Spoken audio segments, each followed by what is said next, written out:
The metallic hiss of the airlock echoed through the cold, dimly lit chamber as the small group of children huddled together, their breaths shallow and anxious.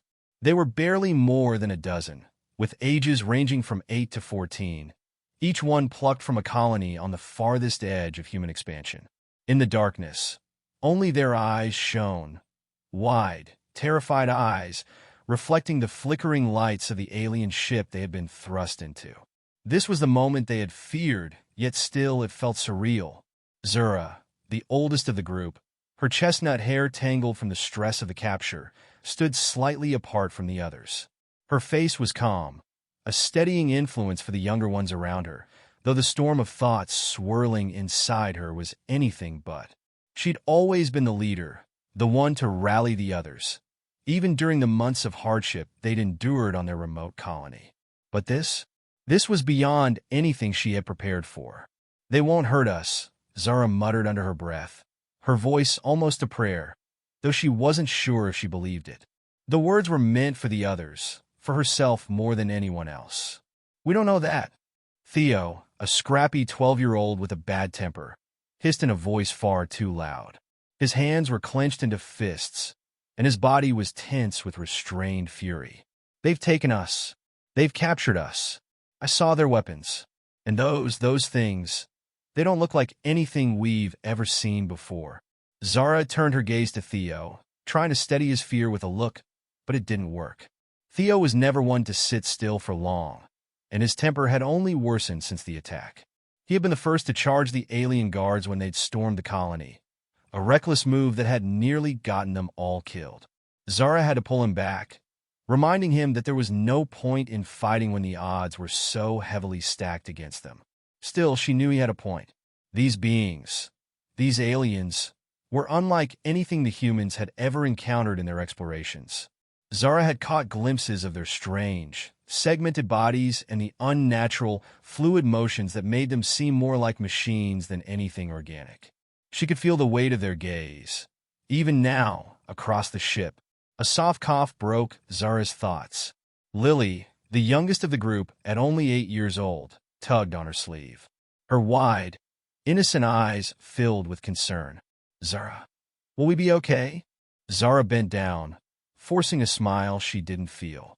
"Of course we will," but inside, she wasn't so sure. The fear in Lily's eyes made her heart twist painfully. She had always been the protector, the one to look out for everyone else. But now, in this alien ship, she couldn't even guarantee their safety. The ship hummed with an unsettling rhythm, vibrating beneath their feet, and Zara could hear distant, echoing noises, footsteps, voices, or something far worse. She didn't know. She just wanted to make sure the others were okay. But there was no time to think about it further. As the doors to the next room slid open with a soft whoosh, a pair of the alien guards appeared, tall, thin figures that towered over the children. Their eyes gleamed with cold intelligence, and their alien language filled the air in harsh, clipped tones. Zara's stomach clenched. She could feel the children stiffening around her, but she stood her ground, refusing to show fear. She wouldn't give them that satisfaction. One of the guards, a creature with pale, ridged skin, approached, its strange eyes flicking over the group with clinical detachment. It gestured toward the far side of the chamber, a clear order. Zara met its gaze for a long moment before she stepped forward. "No," she said firmly, her voice cutting through the tension like a knife. "We're not going anywhere." The alien's response was swift. Without a word, it reached out, its long, slender fingers gripping her arm with unnatural strength.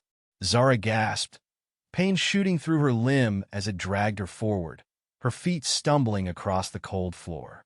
"Zara!" Theo shouted, but he didn't move. He was still smart enough to know that resistance was pointless. For now, the alien pulled her roughly to the side, then motioned for the others to follow. Zara's heart pounded as she forced herself to stay composed, her mind racing. She had to think. She had to find a way out of this. But for now, all she could do was keep the others calm, keep them together. As the group was herded into a smaller cell, the cold steel of the walls pressing against their backs, Zara's mind turned, looking for anything, any clue, that could help them escape. The walls were smooth, unmarked, but she could see the faint outline of a door in the far corner. The lights above flickered intermittently, and she wondered if it was a sign, a glitch in their system that could be exploited. The children shuffled into the dim space, their eyes wide with fear. Zara's eyes scanned the walls, the ceiling, the floor, any detail that could offer a hint of escape. But everything was designed to contain, to prevent them from thinking clearly. Lily tugged at her sleeve again. "Zara, I'm scared." Zara crouched down, taking the small girl's hands in her own. "I know, Lily. I know. But I promise you, we're going to make it out of here." But deep down, Zara wasn't so sure. She had heard stories, rumors, about human prisoners taken by other species. They were often never seen again. And what would these aliens do with them? Would they experiment? Sell them? Zara had no answers, only questions. Just then, a sound echoed down the hall, a muffled, distant noise, like the hum of a machinery restarting. A surge of adrenaline shot through Zara, and she immediately turned to the others. "Listen to me," she said, her voice low but firm. "We're not going to just sit here. We're going to get out. We just need to stay smart and wait for the right moment." Her words weren't just a promise to the others. They were a promise to herself. And somewhere in the back of her mind, as she stared into the cold eyes of the aliens outside their cell, a thought began to form, a dangerous, terrifying thought. They had underestimated them. Zara clenched her fists, her resolve hardening. They hadn't seen anything yet. The news of the human children's capture spread like wildfire across the galaxy, igniting a firestorm of fear, disbelief, and anger among human colonies. The story of how a ship of intergalactic marauders had taken them, vulnerable children from a distant frontier world, had shaken the very core of humanity. It was a blunder, a grave miscalculation, and the galaxy would soon learn just how dangerous such a mistake could be. Back on Earth, the United Earth Fleet scrambled into action. Its commanding officers huddled around a holographic table, the stern faces of military leaders casting harsh shadows across the war room. General Elias Hart, a seasoned officer with a history of clashes against alien forces, was among them. His deep-set eyes were cold and focused as he watched the alien world where the children were held, an isolated, fortress-like station known to humans as Bastion Prime. "They've gone too far this time," General Hart muttered, his voice thick with anger. The holographic map of the galaxy flickered before him, showing the location of Bastion Prime, a dark red world surrounded by a ring of asteroids and orbiting a dying star. Admiral Celine Kaur, Hart's right hand and a woman of few words, leaned in, her face illuminated by the ghostly light of the map. "We've been ignoring them for too long, Elias. These aliens, whoever they are, they've made a mistake. One they won't live to regret." Hart's fingers drummed against the edge of the table, a sign of his agitation. "We can't just send a fleet. This isn't like the skirmishes with the Zeklar or the Vrika. This is different. We don't know what we're dealing with." "Exactly," Kaur replied. "And we need to change that. Quickly. Our people will never stand for this. This is bigger than just a rescue mission. It's a statement. A declaration." Hart's gaze shifted to a wall-mounted display, where a message from the President of the United Earth Nations flashed. The message was terse. "Find the children. Retrieve them. And make it clear that humans will not be trifled with. The President's right," Hart said, his voice hardening. "It's not just about these kids. It's about sending a message to every alien species in the galaxy. If you take something from us, you will pay the price. And the price will be steep."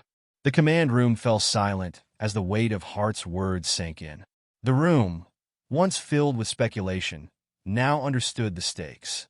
The children had become symbols, not just of human innocence, but of humanity's capacity to defend its own. In the cold silence of space, the alien forces on Bastion Prime were unaware of the storm approaching them. The alien captain, Vrosk, stood at the helm of the command center, a tall being with smooth, translucent skin that shifted in color, reflecting the sterile white lights of the control room. His 4 companions, each of a different species within their collective race, stood around him. Together, they formed the ruling council of the invaders. "They think we're weak," Vrosk said, his voice calm yet tinged with contempt. His alien tongue clicked and hissed as he spoke, but his thoughts were clear. "These humans, they fight like ants. But we are far superior. Their children are nothing but a prize to be collected." A younger officer, one of Vrosk's subordinates, hesitated before speaking. "Captain, we've received reports from the outposts. The human military is moving. They've mobilized." Vrosk's face remained an expressionless mask, but his eyes narrowed. "They always overreact. I've dealt with human forces before. They'll throw their ships at us, desperate and disorganized. But we are prepared. But the human colonies, they've already begun organizing." "Captain," the officer continued, "they're already sending messages to other human worlds." "There!" Vrosk's hand shot up, silencing the officer. "Do not mistake their words for strength. They are fragile. The moment we dispose of these children, humanity will lose interest. They will move on." His words, spoken with such absolute confidence, echoed in the stillness of the room. The council members nodded, though there was a tension in their posture, a reluctance to fully dismiss the threat of humanity. They had heard the rumors of human ingenuity, their tenacity, and the strange new weaponry humanity had recently developed. Yet Vrosk's dismissal was final, and no one dared to argue. Elsewhere, in the shadows of a civilian communications hub on Earth, messages flashed across screens, encrypted and coded to protect the identities of those sending them. The United Earth Fleet had begun to prepare for war, but there were those who felt it wasn't enough to simply attack. There were whispers of a different approach, one that might tip the balance in humanity's favor before the first shot was fired. In a quiet, nondescript room, a team of human intelligence officers worked to decode the alien species' communications. Among them was Dr. Arya Neal, a former scholar of xenobiology and cryptology. She sat hunched over her console, eyes flicking across the alien language in front of her. For weeks, she had been analyzing the data, searching for any pattern, any weakness in the alien infrastructure. Her fingers flew over the keys, her mind working at full capacity. There was a discrepancy in the way the aliens communicated. A faint pattern, something that didn't quite fit. "Got it," she murmured to herself. "That's the key." Within moments, Dr. Neal's message was sent. It was a gamble, her theory, a risky move, but it was the only lead they had. It wouldn't guarantee success, but it was their best chance at tipping the balance before the war began. Back on Bastion Prime, Vrosk was still unconcerned. But his confidence began to waver as strange, unexpected transmissions filtered through his command center, intercepted by his communications officers. The messages were cryptic at first, but their meaning began to unravel. It wasn't just about the children anymore. There was something else. The human military was smarter, faster than he had anticipated. As Vrosk prepared for the next phase of their plan, the shadows of impending conflict loomed closer. Humanity was no longer just reacting. They were adapting, strategizing, and above all, ready to strike with the force of a fury that the galaxy had never seen. Vrosk had underestimated them, and that was the last mistake he would ever make. The sky above Bastion Prime turned a deep shade of violet as the human fleet arrived, a swarm of sleek, battle-hardened ships descending upon the alien stronghold like an unrelenting storm. In the command center aboard the lead ship, U.E.S. Vigilant, General Elias Hart stood at the helm, his fingers tight around the control panel. His sharp eyes scanned the fleet arrayed before him, each ship a carefully crafted tool of war, designed for one purpose: retribution. "Status," he barked, his voice cutting through the hum of the command room. "Ready for launch, sir," Lieutenant Core answered, her voice steady but tinged with the same anticipation that ran through every officer present. She had been by Hart's side for years, a trusted ally in every battle they had fought together. Now, as the hum of the engines filled the room, they both knew this was different. This was personal. "We hit them fast, hit them hard," Hart said, his voice laced with cold fury. "No mercy. For the children." Across the command deck, the rest of the crew moved in swift, coordinated motions. The tactics were clear. They would strike with overwhelming force, decimate the enemy defenses, and make it abundantly clear that humanity was not to be trifled with. Below them, Bastion Prime loomed large, a stark contrast to the human fleet's sleek, coordinated formation. Its jagged surface reflected the faint glow of the dying star in its orbit, a world built on dominance and cruelty. It was a fortress, heavily fortified and bristling with alien technology. But for all its power, the aliens had made a fatal miscalculation. They had underestimated the human resolve. On the surface of Bastion Prime, Zara stood with the other children, her back pressed against the cold metal of the cell wall. The air was thick with tension, and the sounds of distant explosions reverberated through the walls. The children had been listening to the growing chaos outside, a constant reminder that help was on the way. Zara's heart pounded in her chest, not just from the anticipation of rescue, but from the sense that the human military was more than just an army. It was a force that would tear through anything standing in its way. Lily, the youngest of the group, clung to Zara's side, her eyes wide with fear. "Are they coming, Zara?" she whispered, her voice trembling. "They're coming," Zara said, her voice steady despite the swirling storm of emotions inside her.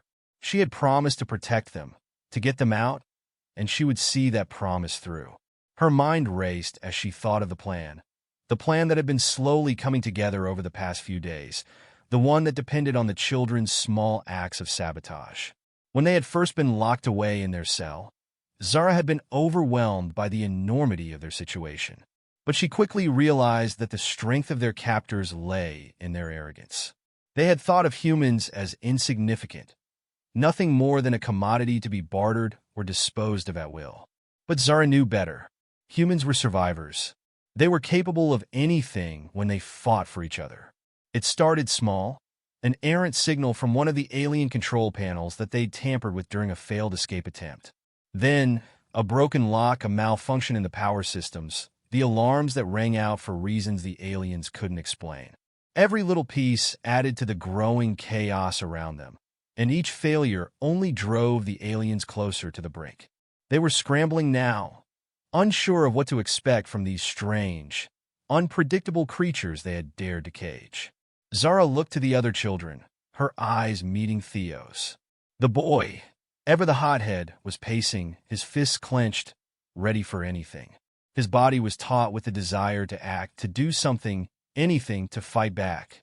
She could see the fire in his eyes, the same fire that had nearly gotten them all killed when they first arrived.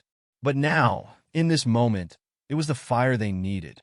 "I've rigged their communication relay," Zara said, her voice low but confident. "If we can keep them distracted, we might be able to get out of here without being noticed." Theo's eyes gleamed with approval. "Let's do it." The plan was simple in its execution. They would use the alien system's own weaknesses against them, causing just enough disruption to allow them to escape. The problem was time. They had no idea how much longer they had before the full force of the alien military descended upon them. Just then, a blast shook the walls of the cell, rattling the children to their feet. The lights flickered. Another blast. The alien forces were under attack, and Zara's heart soared with hope. The military was here.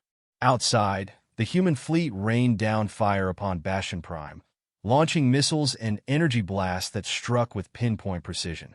The alien defenses, though formidable, were quickly overwhelmed by the relentless onslaught.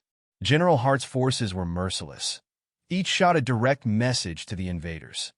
"You have no idea what you've unleashed." Hart watched the chaos unfold on the tactical screen in front of him, his jaw set in grim satisfaction. "Status on ground forces?"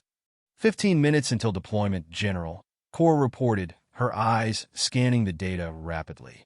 "The infiltrator teams are already en route." "Good," Hart replied, his voice low and filled with deadly intent. "We take the station. We get our people out, and we show them what happens when you wrong humanity." The ground forces were ready. A crack team of elite soldiers, trained in every form of combat, were waiting for the signal to storm the surface of Bastion Prime and engage the alien forces. Their mission was clear: find the children, neutralize the enemy, and make sure the message was heard across the galaxy. As the final wave of human forces descended to the planet's surface, Zara felt the walls of the cell tremble again, this time from the force of explosions just beyond their reach. The aliens were finally realizing the gravity of their situation, and their panic only made them more dangerous. "We're almost there," Zara whispered to the children, her voice filled with an urgency that was impossible to ignore. "Get ready." The door to their cell slid open with a soft hiss, and Zara's heart skipped a beat. The first wave of soldiers, dressed in dark tactical gear and armed with advanced weaponry, poured in, swiftly clearing the room of any remaining alien threats. They moved with precision, their faces set with a grim determination. The leader of the team, a tall man with scars running down his cheek, approached Zara, his voice calm but firm. "We're here to get you out, kid. Stay close." Without another word, they rushed to the exit, their mission now a race against time. But as they moved through the corridors of the alien fortress, Zara couldn't shake the feeling that this was only the beginning. The human fleet had made its point. The aliens had paid their price. But for Zara, and for all of humanity, this victory was more than just a rescue. It was a declaration. No one took what was theirs and lived to tell the tale.